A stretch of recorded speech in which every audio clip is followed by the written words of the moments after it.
Salut! Nous vous invitons dans cette vidéo à une découverte de la sophrologie. La sophrologie est une discipline qui suscite de plus en plus d'intérêt par ses champs d'application divers comme la gestion du stress, le travail sur la confiance en soi, les objectifs de vie, la mobilisation des énergies, etc., etc. Patricia Sevrin est une sophrologue qui habite à Ollioules dans le Var et qui a bien voulu nous recevoir afin de nous offrir une première approche de la sophrologie et nous faire découvrir avec passion et dynamisme sa façon de la pratiquer. Top! Patricia Sevrin, bonjour et merci d'accueillir la chaîne d'Andromède chez vous. Nous sommes venus vous rencontrer pour parler sophrologie. Bonjour, merci d'être venu me rencontrer, c'est un plaisir pour moi. Et effectivement, la sophrologie, c'est ce que je pratique dans mon métier depuis quelques années maintenant. Vous êtes à Ollioules, dans le sud de la France? Alors je réside à Ollioules et je reçois sur Ollioules en 83, donc sur le Bossé, sur la Londe aussi, donc une bonne partie du 83. C'est parfait. Alors, parlez-nous de la sophrologie parce que derrière l'écran, il y a des personnes qui ne savent pas encore ce que c'est et qui se posent certainement des questions sur cette discipline. Alors, si on parle de la sophrologie, la première chose que vous allez entendre, c'est que c'est un ensemble de techniques de relaxation qui vont en permettre surtout de gérer le stress. Ça, c'est la première priorité, surtout dans la société où on vit aujourd'hui avec tous ces burn-out, ces épuisements, etc., etc. Mais ça va aussi permettre de gérer les émotions, ce qui n'est pas mal non plus parce qu'on est beaucoup dans la colère, dans le regret, dans la culpabilité, des choses comme ça qui peuvent empêcher de trouver un bien-être au quotidien. Mais la sophrologie va beaucoup plus loin quand même, et heureusement. Donc dans ces techniques de relaxation, on peut dissocier deux techniques. Il y a une technique de relaxation dynamique, qui sont en fait des petits exercices doux que nous allons faire avec le corps, qui sont liés à une respiration, ce qu'on appelle contrôlée. C'est-à-dire qu'on va inspirer par le nez, on va bloquer notre respiration et on va souffler par la bouche, ce qui va avoir l'effet de relaxant musculaire, mais aussi qui va oxygéner un peu plus le cerveau et un peu plus le corps, et donc donner à ce corps un petit peu de répit, si je peux dire.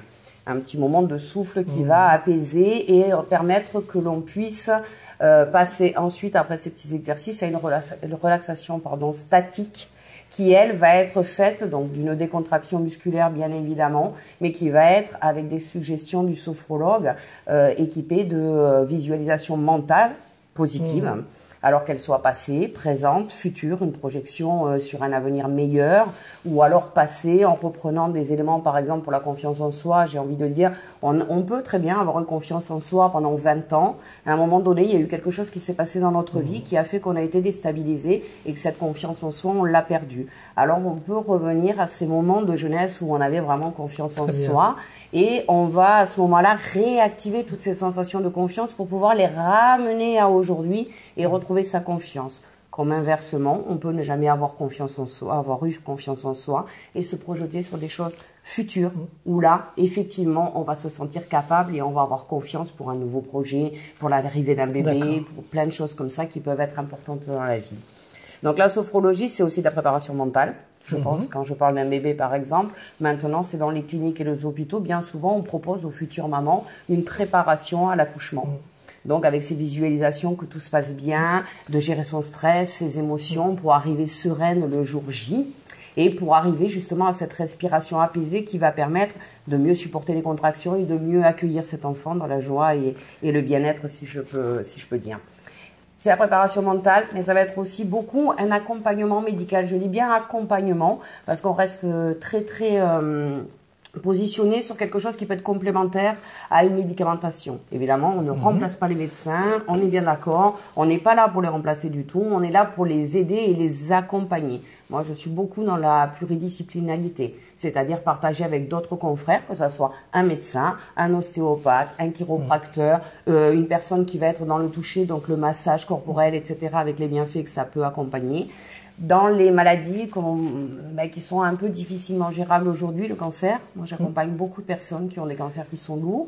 Donc dans l'aide à dynamiser cette chimiothérapie pour qu'elle soit plus efficace. Donc il y a des sophrologies des sophros qui sont vraiment destinés à ça. L'accompagnement vraiment, hein. Oui, voilà. L'accompagnement, de façon à ce que la personne soit acteur de sa guérison, parce que ça c'est très important. On n'est pas là pour avoir une baguette magique et vous dire vous allez vous relaxer, ça va se passer. Non, vous allez stimuler votre esprit, vous allez programmer votre inconscient, vous allez aller dans une dynamique où cette chimiothérapie va vraiment avoir un effet fort sur vous et vous permettre d'aller vers un mieux-être. Donc je ne parle pas de guérison, bien évidemment, on est bien d'accord. On est d'accord. Oui, de ce côté-là, la fibromyalgie aussi, qui est une maladie qui a été méconnue, refusée par les médecins pendant très très longtemps. On commence enfin à la diagnostiquer aujourd'hui. Et les médecins, mis à part des médicaments qui ne sont pas toujours suffisants, ont du mal à gérer cette maladie qui est un peu particulière quand même et qui est extrêmement douloureuse. Quand on a des douleurs comme ça, en sophrologie, on va apaiser les douleurs psychologiquement, on est bien d'accord. C'est plutôt le médecin qui va apaiser ses douleurs avec un médicament. Par contre, nous, on est là pour le côté psychologique. Quand on a des douleurs, qu'on n'arrive plus à se déplacer, que tout devient difficile, on perd le moral, on perd la confiance en soi, on perd l'estime de soi, la motivation, la joie de vie. Là, la sophro est vraiment percutante. C'est-à-dire qu'elle va aider ces gens-là à pouvoir gérer beaucoup mieux leur vie au quotidien et retrouver cette joie de vivre. Tout comme quelqu'un qui a à un moment donné été une maladie et à qui on aurait enlevé un membre, je vais dire, pour parler de quelque chose d'extrême, et qui réapprend à vivre sans et à retrouver son autonomie et sa joie de vivre. La sophro est très très forte dans cette optique-là, de venir en complément, vraiment apporter une écoute aussi. Le sophrologue, son premier métier, c'est d'écouter la personne, c'est de l'entendre et de faire en sorte de trouver quel est le but à atteindre pour un mieux-être. Ça fait partie de la première séance, si je peux dire, où on va vraiment écouter la personne et on va essayer avec elle d'établir un but qui soit atteignable et réalisable, bien sûr, parce que ça c'est important. On n'est pas là pour leurrer les gens, leur dire vous inquiétez pas, avec la sophrologie tout va aller mieux. Non, c'est pas la panacée, on est d'accord. On est bien d'accord. On est là parce que la personne va venir parler de confiance en elle, d'estime d'elle, de stress, de gestion des émotions, d'un deuil. Par exemple, une épreuve dans la vie où c'est compliqué, d'un divorce. De se réadapter. La sophrologie elle est entre le psychologue un petit peu et le médecin, si vous voulez. Elle va être entre les deux. On n'est pas en psychologie puisqu'on n'est pas formé à ça, mais on est dans l'écoute, on est dans l'accompagnement, on est vraiment dans un accompagnement doux. Où la personne se sent en confiance. D'ailleurs, si j'ai quelque chose à conseiller, c'est quand vous allez voir un sophrologue, lors de la première séance, sentez bien si vous avez confiance, si vous êtes à l'aise. Souvent, moi, j'ai des clients, parce que je n'ai pas de patients, j'ai des clients, bien évidemment. Ces clients qui reviennent et qui me disent, la première fois, je vous ai dit des choses que je n'avais jamais dites à personne. Je me suis entendu dire des choses que je n'avais confiées à personne d'autre. Là, vous savez que ça y est, c'est entre guillemets gagné. Vous avez trouvé quelqu'un en face de vous qui vous convient. Alors, moi, je parle d'énergie aussi, parce que je suis aussi énergéticienne et bio-énergéticienne. Donc, c'est vrai qu'il y a un contact qui est très important. Alors, avec n'importe quel autre thérapeute et n'importe quelle autre thérapie, je dis toujours, il y a beaucoup de thérapies qui sont intéressantes, mais il y a surtout un thérapeute. Est-ce que vous êtes à l'aise avec lui? Est-ce que vous vous sentez en confiance? Est-ce que vous allez lui livrer les secrets, les petits secrets que vous n'avez livrés à personne d'autre? Donc ça, c'est très, très important. Donc une première séance, j'en parlais, effectivement, va permettre, avec un questionnaire précis, pour pouvoir mieux connaître la personne, mais aussi mieux connaître la sophrologie, puisque pendant cette séance-là, on va vous expliquer ce que, une fois qu'on aura établi un but, quel est votre objectif, est-ce qu'il est atteignable, combien de temps il faudra pour l'atteindre, dans quel protocole nous allons mettre ensemble en place. La sophrologie, c'est un peu un sport. Ça n'est pas, on ne fait pas du sport, on n'arrive pas à la fin de la séance, à la première séance, on a fait toute la séance, on n'est pas fatigué, on n'a pas mal aux muscles. Non, la sophrologie, c'est pareil, c'est quelque chose qui s'apprend petit à petit. Donc, en règle générale, en tout cas, moi, je le fais, chaque séance, chaque sophro est enregistré et envoyé par mail à la fin de la séance, de façon à ce que la personne qui va venir me voir pendant la semaine va pouvoir refaire cette sophro 1, 2, 3 fois pour se familiariser avec le processus et pour arriver à se relaxer beaucoup plus profondément. Et la première fois qu'elle vous voit, elle repart avec des outils. C'est ça qui est intéressant. Oui, et elle va surtout garder tout au long de cet accompagnement. Alors, c'est vrai que quand on fait une formation en sophrologie, on nous dit souvent qu'il y a un protocole qui est assez long, qui est entre, on dirait, 8 et 12 séances. Honnêtement, avec l'expérience que j'ai, qui est autre, qui est des soins connectés, dont nous parlerons peut-être tout à l'heure. Oui, tout à fait, tout à fait. Quand on vient me voir 4 à 5 séances, c'est déjà beaucoup. Et en tout cas, on repart avec 4-5 séances qui sont adaptées, qui vous sont personnalisées, qui ne peuvent convenir qu'à vous. et qui vont vous permettre, si à un moment donné, 2 mois, 3 mois après, vous avez un coup de boost pour une raison ou pour une autre, parce que la vie est un peu une petite vague, hein, il y a des hauts et des bas évidemment, on fait des expériences, et ben vous pourrez retrouver sur votre téléphone portable, sur votre ordinateur, cet enregistrement et retrouver cet état de plénitude dans lequel j'arriverai à vous plonger au fil des séances et vous permettre de prendre du recul sur cette épreuve qui arrive à nouveau, même si c'est pas la même, même si ça n'a aucun lien. Ça vous permettra de prendre du recul, de pouvoir vous asseoir sur votre canapé, de vous dire « Ok, il y a cette expérience-là, comment je la positive, comment je fais pour la prendre de front sans être affecté par tout ça ?» Donc, moi, c'est un travail, c'est pour éviter que la personne, au bout de 3 mois, soit obligée de revenir me voir et ait besoin de moi. Elle a tout. Sauf si c'est vraiment une épreuve un peu plus importante et qui n'a rien à voir avec la première et qu'elle ait besoin de 2-3 séances pour venir communiquer avec moi. Souvent, j'ai des gens qui reviennent quelques mois après uniquement pour me parler. On ne fait pas forcément une séance, on échange et rien que le fait d'échanger, ils sont en confiance, ils trouvent la solution tout seuls. Oui. On est juste le petit détonateur qui va faire que, hop, allez, on repart, on reprend courage et on repart. Parce que le travail s'est fait en amont. En amont et dans l'inconscient. C'est ça qui est très important. Je pense qu'on va le développer, ça. Oui. On a, avec la sophro, une harmonisation entre le cerveau et le corps. Absolument. Ce que vous aviez développé au tout début de notre interview. Oui. Il y a un mieux-être que nous ressentons. Il y a une connexion avec l'inconscient. Et aussi, puisque l'on fait plusieurs séances, il y a une phase, en quelque sorte, de mémorisation du corps, du bien-être. C'est un entraînement. Tout à fait. C'est un entraînement, exactement, parce qu'on est dans une société où on est extrêmement stressé et rien que le fait déjà de lâcher prise sur son corps, arriver à détendre, il y a énormément de gens qui viennent et la première fois, ils sont tendus, mais alors tendus, ils n'ont plus l'habitude en fait de relâcher ni l'esprit, ni le corps, ni les émotions. Alors, comme vous le dites si bien, la sophrologie va prendre... Alors, on va revenir peut-être au début, ça sera plus simple, c'est-à-dire que c'est Alfonso Caicedo qui a créé cette technique, qui pratiquait l'hypnose, qui était brésilien et qui travaillait en Espagne dans un hôpital, et il se servait de l'hypnose déjà en 1960 pour apaiser les gens avant une opération. Donc, il était précurseur.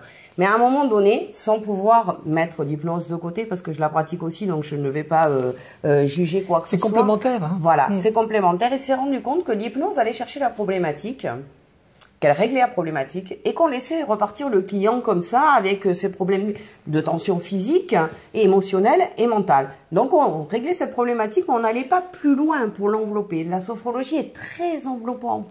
Elle a été créée à base du zazen, bien sûr, du yoga, de la méthode Coué. On va retrouver toutes ces méthodes de pensée positive, de détente corporelle, etc. Et il a mixé tout ça pour faire une technique beaucoup plus complète qui va effectivement gérer les tensions physiques, les problèmes émotionnels et le mental. Donc c'est vraiment, on enveloppe la personne de douceur et on lui apprend à se détendre dans ces 3 parties. On prend l'être en entier. En entier. Donc ce qui permet effectivement de pouvoir faire face à cette vie qui est un peu tumultueuse aujourd'hui, hein, un peu stressée, et de pouvoir se poser à un moment donné et de donner ne serait-ce que 20 minutes de répit à notre corps, à notre esprit, à notre mental, pour dire je remets des tables. C'est un petit peu un ordinateur que, hop, on l'éteint et on le rallume pour qu'il puisse remettre tout à zéro. C'est un petit peu ça. On fait un petit peu ça avec le client. On va lui permettre de repartir à zéro.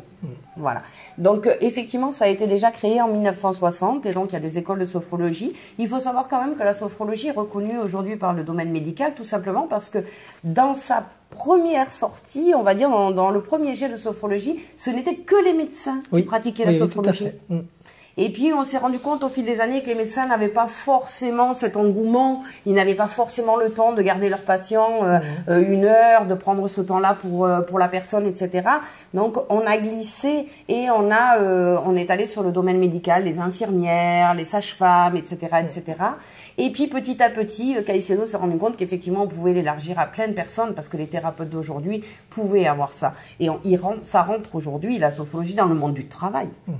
Complètement. Dans les risques psychosociaux. Oui, avec le burn-out, avec le stress. Oui, et puis la motivation. Motiver des équipes qui pourraient être en baisse quand il y a des discordes dans les équipes. Oui, la gestion des conflits, tout à fait. Tout à fait. Et puis remotiver une équipe, au lieu de faire une augmentation peut-être, parce que la conjoncture est difficile, parfois les employeurs ne peuvent pas augmenter tous leurs salariés. Par contre, ils peuvent leur offrir une heure de sophrologie en groupe toutes les semaines. Et c'est dire à leurs employés, bon, la conjoncture ne me permet pas de vous donner plus, mais je vous respecte, je respecte votre travail et je vais vous accorder quelque chose qui va vous faire du bien, qui va vous stimuler, qui va vous remotiver et c'est très bien accueilli par les employés et par l'employeur en règle générale.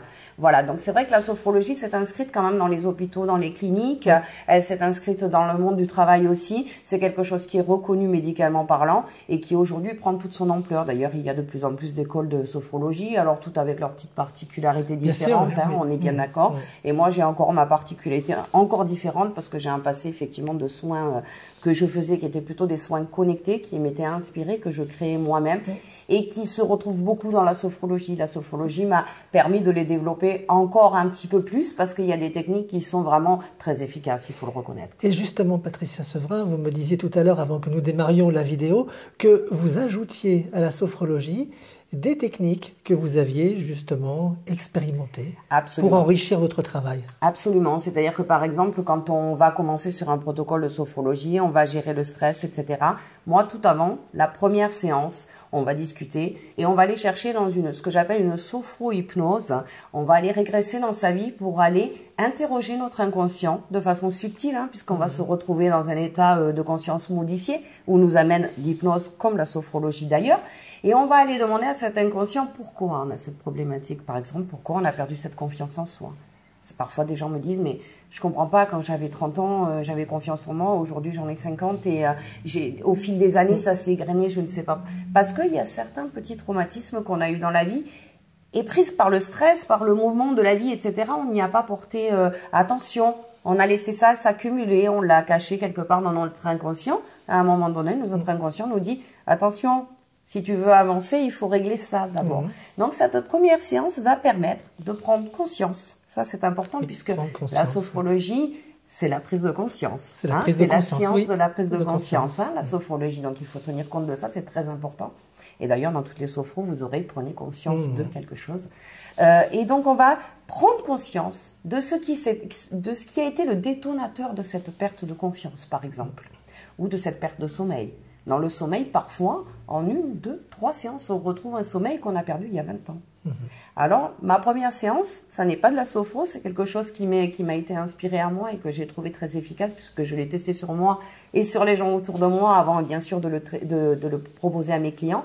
C'est d'aller chercher la cause, de réveiller cette cause inconsciente qui est là et qui fait qu'aujourd'hui, cette personne vient me voir. Donc, il y a déjà ça. Il y a après, effectivement, des sophros qui sont très personnalisés et qui vont l'être par rapport à la personne. Est-ce qu'elle est plus réceptive à de l'hypnose un peu? Est-ce qu'elle est plus dans la sophro? Est-ce qu'elle va être plus dans la visualisation? Est-ce qu'elle a besoin de ressentis précis? Donc, je vais adapter tout ça et je vais rajouter tout ce qui est ce que j'appelle les soins connectés. Je suis désolée, j'ai pas d'autre nom, ça n'existe pas ailleurs, donc je ne sais pas trop comment l'exprimer. Je vais par exemple, pour certaines personnes, moi j'ai des personnes qui viennent me voir et qui me disent, voilà, ma grand-mère a eu un cancer du sein, ma mère a eu un cancer du sein et je suis terrorisée par le cancer du sein. Donc il y a effectivement un travail à faire là-dessus. J'ai des techniques qui permettent de couper des liens héréditaires négatifs entre une mère et une fille, entre une mère et un père, peu importe. En tout cas, des liens familiaux ou alors des liens avec quelqu'un de qui on divorce. Et le divorce est difficile et on a du mal, on a de la rancœur, on a de la rancune, il y a eu des conflits et on voudrait bien que ça s'apaise parce qu'on a des enfants. On va couper ces liens négatifs, on ne va conserver que des liens d'amour et de bien-être. Et c'est un soin qui est un petit peu spirituel, je dirais, mais qui est très bien accueilli par des gens qui ne croient pas au magnétisme, qui ne croient pas à tout ça, etc., etc., et qui me disent, moi, je veux vraiment aller mieux. Alors, si j'ai confiance en vous, Patricia, si Vous me dites que ça va me faire du bien, ça va me faire du bien. Et c'est spectaculaire, honnêtement. Honnêtement, j'ai des résultats j'ai des gens qui viennent et me remercier, tout simplement me dire, Patricia, vous avez changé ma vie. Non, c'est pas moi, c'est vous qui avez changé votre vie déjà, très humblement. Vous avez accepté de faire ce soin, vous vous êtes porté, vous avez voulu. Et quand on veut vraiment quelque chose, en règle générale, on l'obtient. Quand on se donne les moyens, effectivement, on l'obtient. Donc moi, je travaille beaucoup avec la volonté de mes clients et je les investis. C'est eux qui sont le moteur. C'est eux qui vont participer, qui vont se battre pour aller mieux. Moi, je ne suis qu'un outil et qu'une accompagnatrice là-dedans. Alors, effectivement, j'ai quelques soins comme ça qui font qu'au lieu de 10 séances, on va mettre 3 à 4 séances et on va se sentir nettement mieux. Il y a beaucoup de choses qui peuvent être comme ça écartées, des gens qui ont vécu des choses difficiles. Alors, différemment de l'EMDR où c'est des techniques comme ça qui sont très fortes et qui sont très puissantes, je ne vais pas faire revivre les choses aux gens. Voilà, je vais vraiment aller, j'ai par exemple un soin où quand c'est des problématiques de viol, de violence, des choses comme ça, au lieu de les revivre, on va aller parler à son inconscient et on va lui proposer de mettre cette problématique-là dans un petit carton et de la ranger dans un coin. Et il n'a plus le droit d'y toucher tant qu'on ne veut pas y toucher. Donc elle se met là et elle ne nous dérange plus dans notre vie. Après, ça, c'est très personnel. Je pense qu'il n'est pas utile d'aller revivre des souffrances et de réveiller tout ça. Je pense qu'intelligemment, on peut tout simplement s'envelopper d'un peu de douceur et d'amour et d'aller poser ça quelque part où ça ne nous dérange pas. Donc, c'est voilà. Tout à fait dans l'esprit de la sophro, ça. Aussi. Tout à fait. Donc, j'ai été, avant d'être sophrologue et avant d'être à mon compte, pendant 20 ans, j'ai aidé les gens tout à fait bénévolement, c'est-à-dire je les recevais le soir, le week-end. Malgré un travail, j'étais responsable commercial à l'époque, donc j'avais quand même beaucoup de travail, mais je donnais beaucoup de soins. C'est venu tout naturellement en moi, donc on m'envoyait du monde et je savais même pas pourquoi, donc je les recevais. Donc, c'est vrai que j'ai des techniques qui sont un petit peu particulières et qui me sont très personnelles.